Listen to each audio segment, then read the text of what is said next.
That's a more confident Alan Border.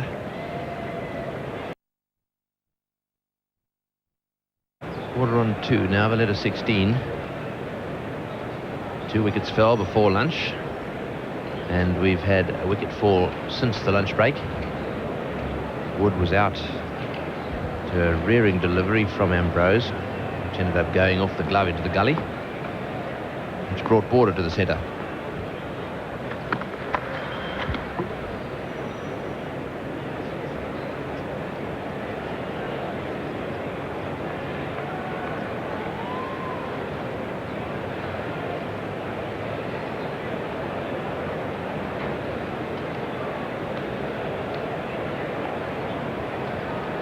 Mike Valletta is short by comparison with most of these West Indians. Very compact, very quick, good fielder too. Very quick between the wickets. He really will be hoping for a big score here. It would be a great confidence booster for this young man. He's worked very hard for his test match spot. He's only 25 years of age. And as you can see, there's only 6 test matches. Batting average at the moment looks pretty ordinary at 23. He's a better player than that average. But it's early days yet. I think he's going to play a few test matches.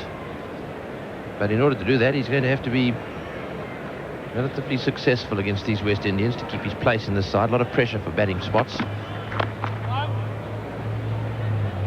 lot of the West Indians were comparing Mike Valletta to Bruce Laird after his innings in Perth. Match-winning innings for Western Australia when he got 81 not out on a cracked pitch on the last day. A player with plenty of guts like Bruce Laird, one who rather gathers his runs. And Desmond Haynes was saying that he reminded him a lot in his stature, his build, his approach to Bruce Laird. Of course, he would have watched Bruce Laird, that plucky little opening batsman from Western Australia, during his career with the state.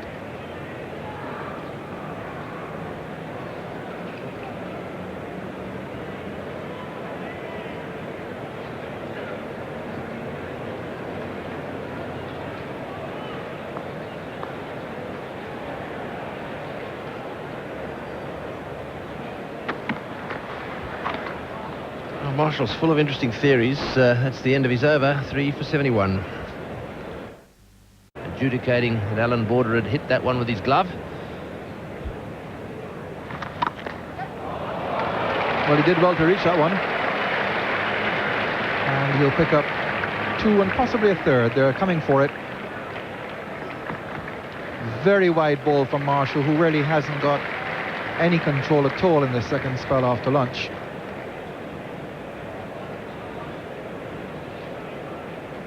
Certainly swung, and that was a bad shot really. He really did go after it, reaching away outside off stump, and eventually got away with it. And so it's now Stephen Waugh's turn. He's been under a fair bit of pressure. He has a tremendous amount of talent.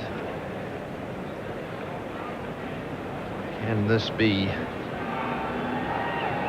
time for Stephen Waugh? Let's hope so from Australia's point of view.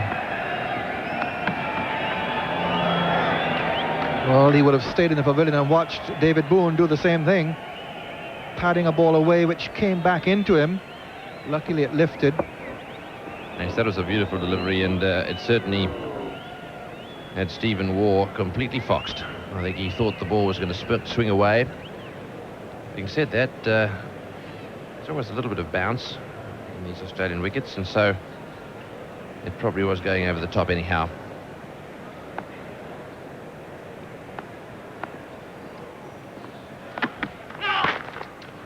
Good shot. Took it off the mark, got right inside of it, turned it away behind square. No ball called by umpire McConnell, and Stephen Waugh gets 2. So he's off the mark. Australia 4 for 81.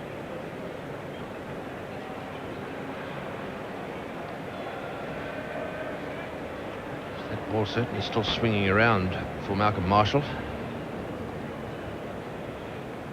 Just wonder whether he's perhaps not trying to mix them up too much. He's bowling an in-swinger and then an out-swinger. And as a result, he hasn't really mastered his direction today.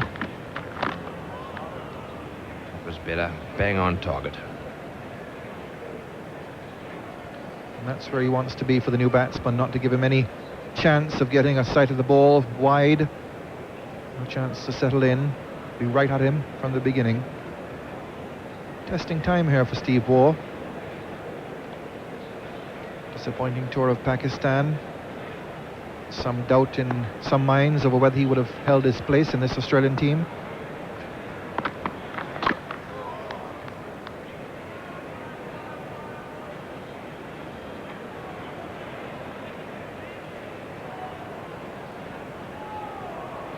It's the overall record between these two teams. Balance has shifted appreciably in recent years. It was a long, long time before the West Indies even won a test series against Australia. In fact, 1965 was the first.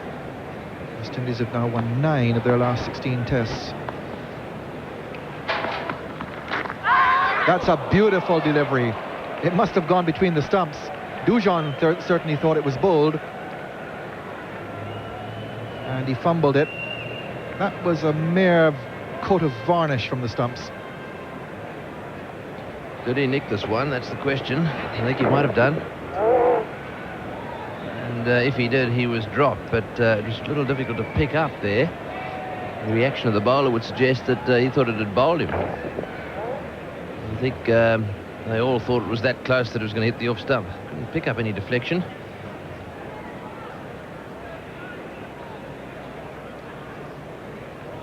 No bias signal, so the umpire probably thought he hit it.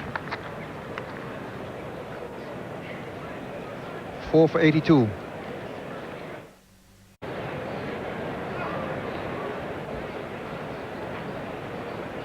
Australia 4 for 82.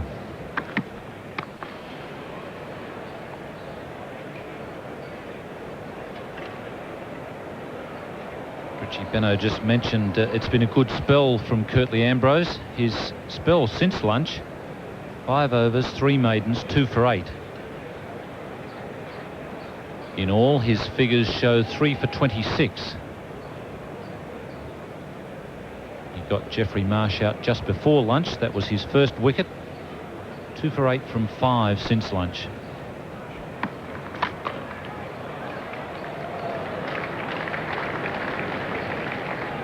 The lunch here at the Gabba didn't used to be one of the highlights of the summer, but obviously it has improved.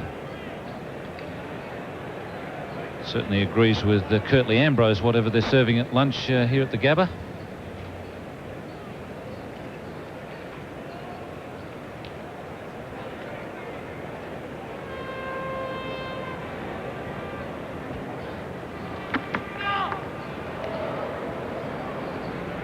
No ball called.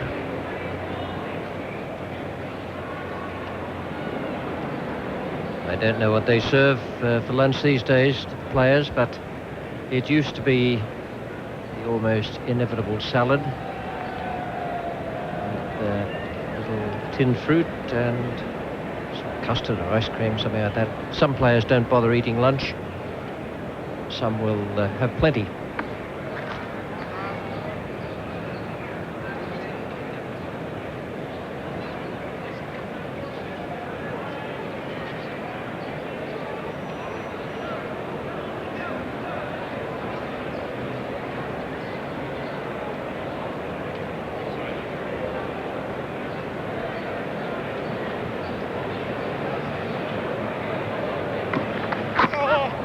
Beautifully bowled.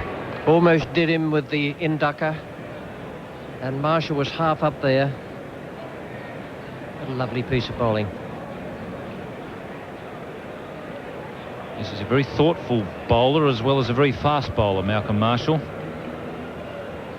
I heard Bob Willis talk about him this morning, saying that he swings the ball both ways. He's got a good slower delivery. He's got a good bouncer. And he can bowl exceptionally fast. He's certainly got everything in the armoury.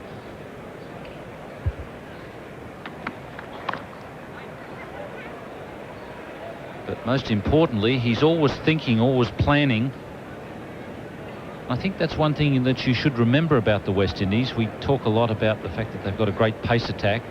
They've blasted many teams out over the years, but they still work on that simple basis of try and find the batsman's weakness and then bowl as many balls as they possibly can in that area and back them up with catching fieldsmen.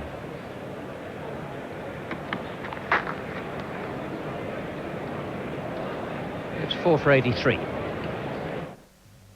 Everybody needs a break, whether it's from business, home, neighbours, kids. So this weekend, why don't you break out and have a world holiday at Observation City? Book now for a luxury weekender at Observation City. One last corner, one last group of cars, and he's brought off a remarkable... Oh no, he's lost it! Oh, with only one corner to go. If only he'd stuck with Dunlop.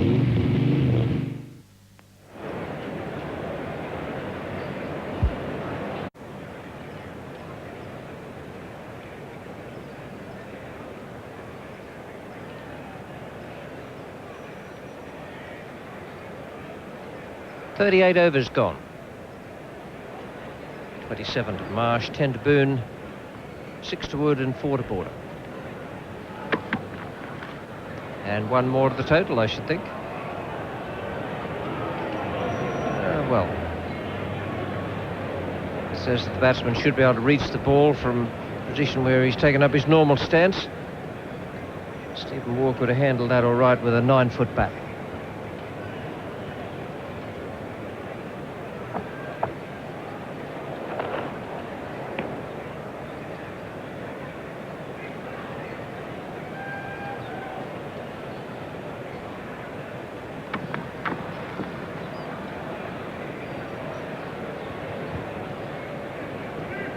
Been around for a while, Stephen Waugh, although he's only 23 years of age. He's played in 22 test matches.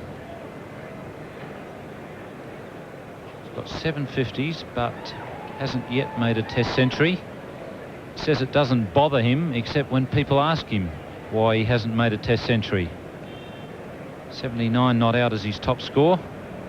He could perhaps answer that I was well on my way to 100 against England at the Adelaide Oval in 86-87, and they declared on me. Oh, goodbye, goodbye. No question about that. And it's, again, a super piece of bowling, because he bowled that one that was very wide, that was the outswinger. Then he bowled a second outswinger. Now, Waugh may have thought the third outswinger was coming, but if so, he made a small clerical error. Yes, that was plumb. Absolutely no doubt about that at all. Umpire Peter McConnell gives his second LBW with the batsman padding up for the day. Malcolm Marshall has claimed both of them. Australia now 5 down for 86.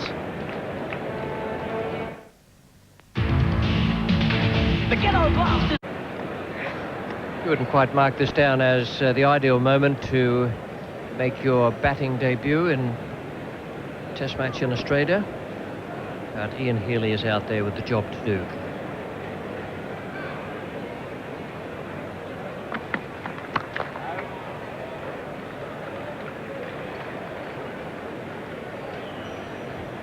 Malcolm Marshall has 2 wickets, both of them LBW, both of them with the batsman padding up, not playing a shot.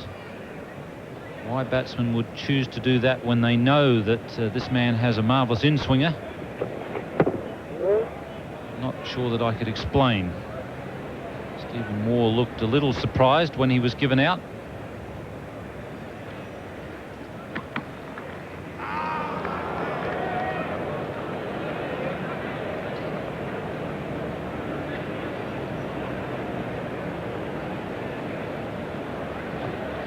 Beautiful outswinger on this occasion. So he's going through the repertoire at the moment, Malcolm Marshall. Got Stephen Waugh with a beautiful in-swinger and troubling the new batsman Ian Healy with the outswinger.